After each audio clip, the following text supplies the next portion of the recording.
बच्चों, आज के क्लास में तुम सबकी स्वागत है। आज हम शब्द ज्ञान के बारे में पढ़ेंगे। शब्द ज्ञान मतलब शब्द किसे कहते हैं।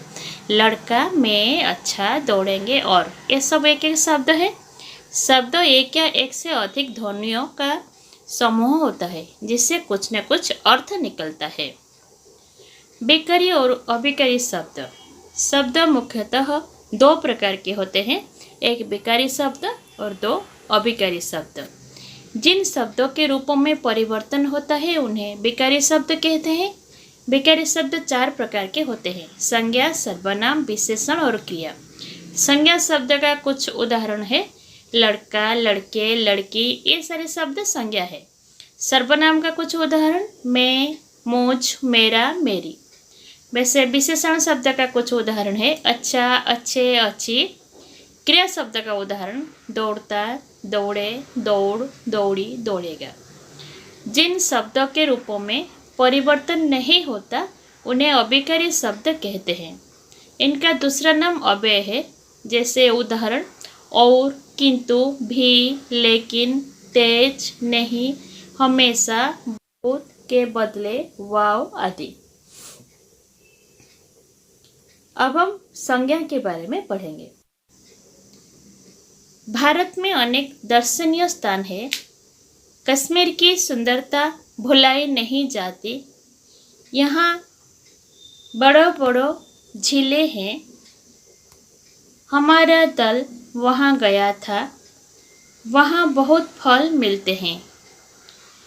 ये जो वाक्य हमने पढ़े हैं इसमें देखो कुछ शब्दों के नीचे रेखांकित किया गया है।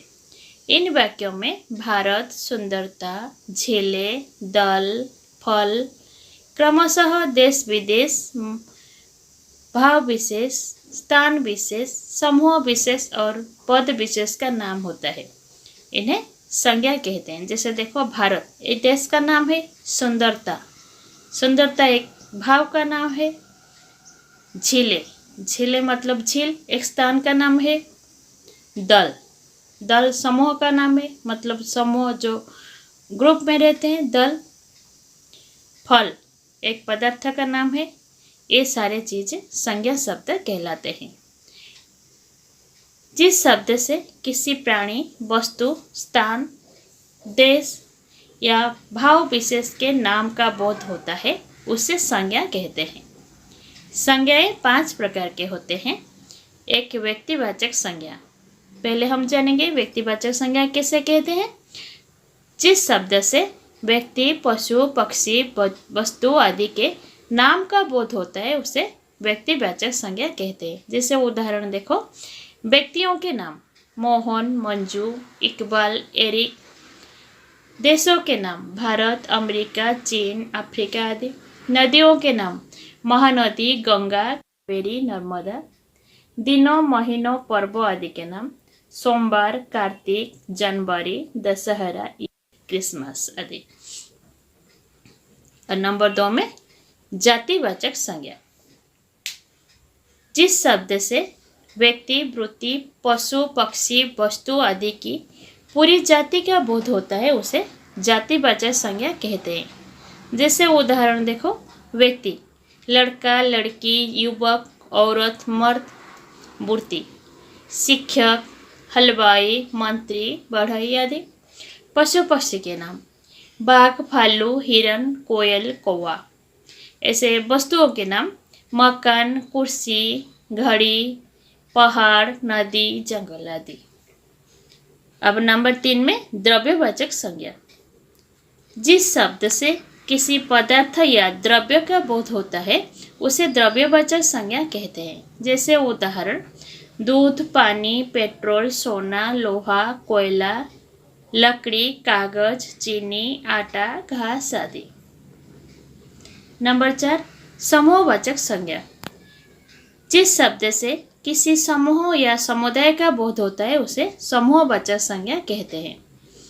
जैसे व्यक्तियों का समूह सभा, परिवार, कक्षा, दल, गिरह, संघ माने जोठी दल होइकी रहिबा अधिक लोक थिबे सेठी समूहवाचक संज्ञा कहाजिवो। माने जोटी जेकोसी जिनिस किसी अधिक परिमाण थिबो जैसे वस्तुओं का समूह गुच्छा पूंछ ढेर। और नंबर 5 में भाववाचक संज्ञा जिस शब्द से व्यक्ति या वस्तु के गुण धर्म अवस्था अथवा कार्य व्यापार का बोध होता है उसे भाववाचक संज्ञा कहते हैं। जैसे उदाहरण भाववाचक संज्ञा माने किसी भावना आमर जमती उदाहरण देख बचपन साधुता बुढ़ापा शत्रुता पंडिताई मूर्खता वीरत्व मिठास चतुराई चालाकी गर्मी चौड़ाई लड़ाई पूजा दौड़ लिखावट पढ़ाई अपनापन ममता निकटता आदि। अब हम लिंग के बारे में पढ़ेंगे।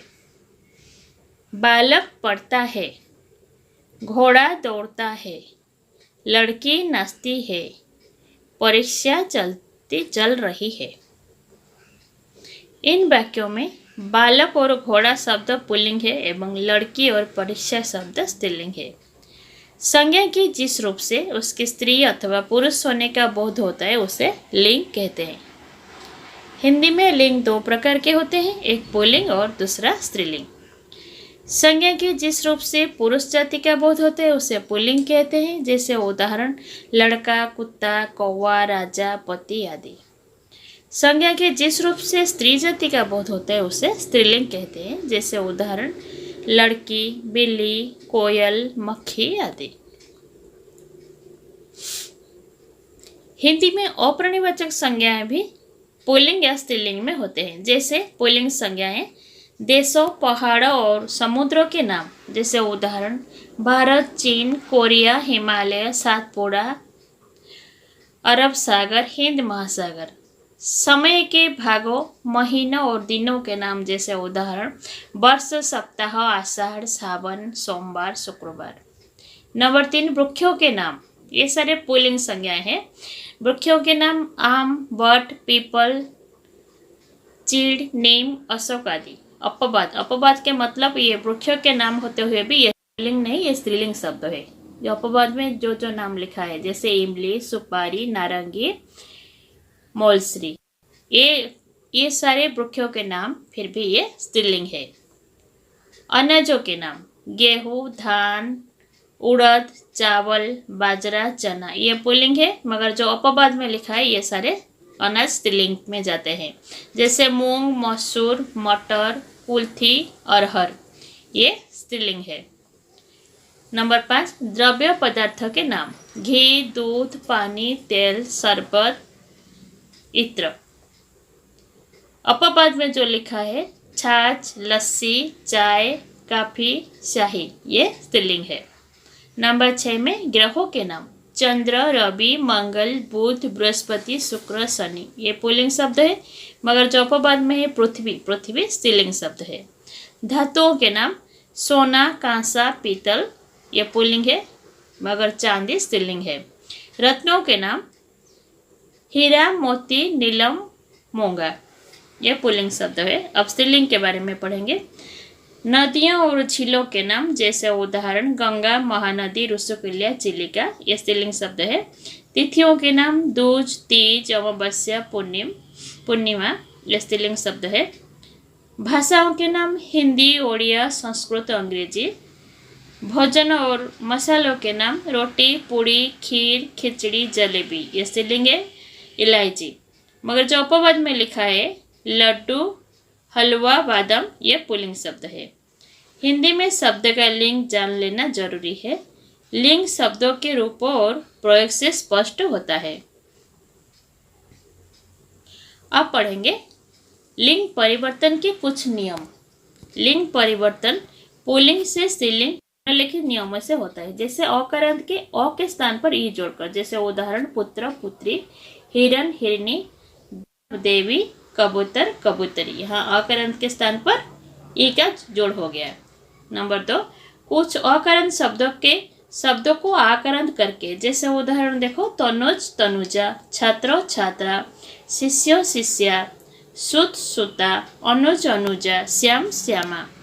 नंबर 3 कुछ शब्दों के अंतिम अ के स्थान पर इका बनाकर। जैसे पाठक पाठिका लेखक लेखिका, सेवक सेविका, बालक बालिका, नायक नायिका, गायक गायिका।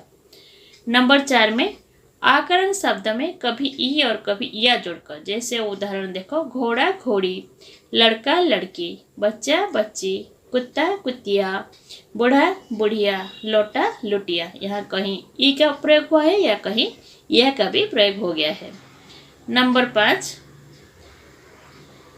व्यवसाय बोधक या जातिवाचक या आकरण शब्द में इन जोड़कर, जैसे उदाहरण देखो, लोहार लोहारिन, कहर कहरिन, बाघ बाघिन, पंडा पंडाइन, सांप सांपिन, धोबी धोबिन। नंबर 6 में वान मान के स्थान पर वती या मती का प्रत्यय लगाकर, जैसे उदाहरण देखो, धनवान धनवती, बलवान बलवती, भाग्यवान भाग्यवती।